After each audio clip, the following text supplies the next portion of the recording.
तर त्याच्या नेमणुका धडगाव आणि अक्कलकोव्यामध्ये किती झाल्या आहेत, किती राहिल्या आहेत?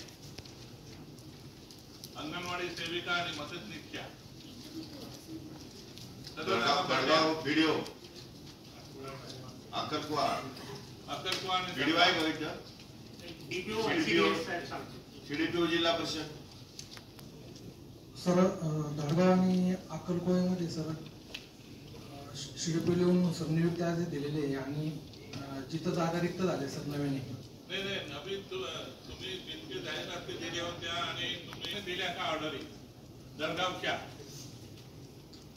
दिल्या का नाही आणि दिले नसेल तर का दिल्या नाही ते सांगा. किती होत्या जागा, किती रिक्त होत्या, तुम्ही किती जागेची ऍडव्हर्टाईज दिली होती आणि त्याच्यापैकी किती भरल्या आणि किती रिक्त आहे सांगा.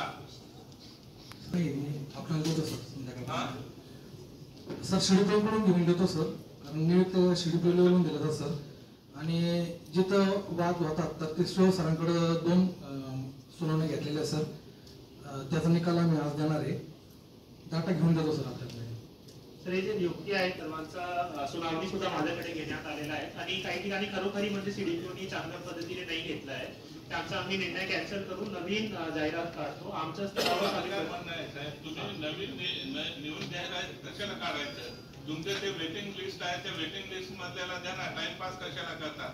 अराउंड 70+ हे अंगणवाडी सेविका जळगाव, आपल्या जळगाव म्हणतो धडगावमध्ये इंटरव्ह्यू झाल्या.